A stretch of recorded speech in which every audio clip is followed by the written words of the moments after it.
All right, the first problem asks, what is the difference between the sum of all the even numbers up to 2010 and the sum of all the odd numbers up to 2010? So my hint to you would be to first of all write out what we're dealing with. Okay, before you do any calculations, let's just write it out.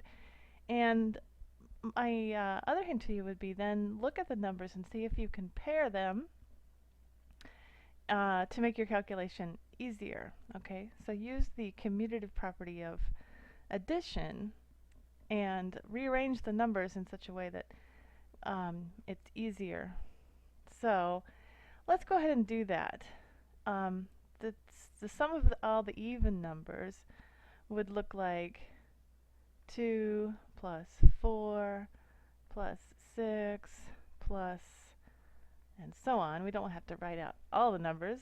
We'll just write out a few of them up to 2010. Oops. 2010. Okay?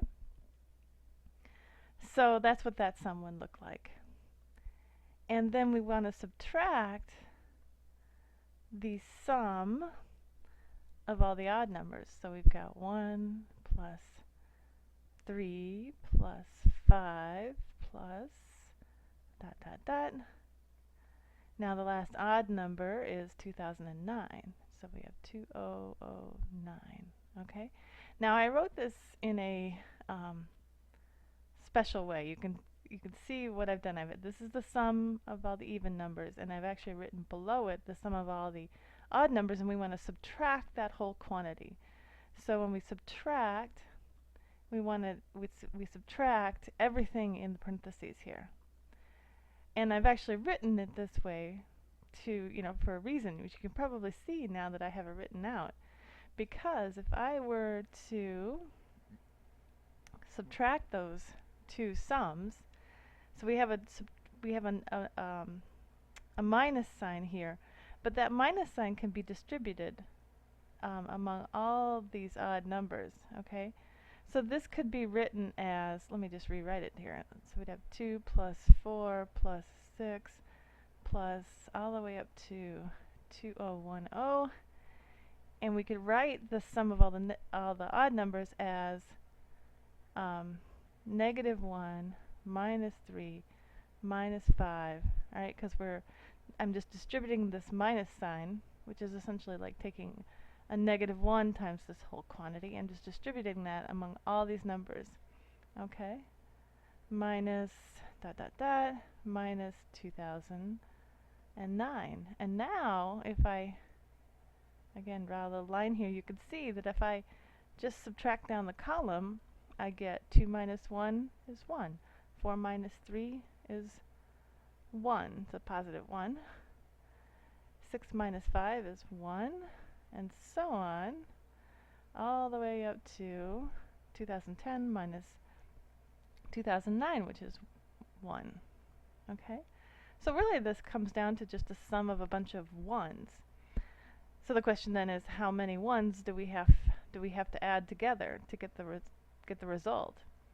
So we really just want to know how many numbers are in either this list of all the even numbers or this list of all the odd numbers.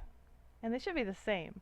Now if we would combine both of these lists, we'd have all of the numbers between 1 and 2010. So it makes sense that each of those lists is going to have half the number of numbers. So the number of numbers is 1005.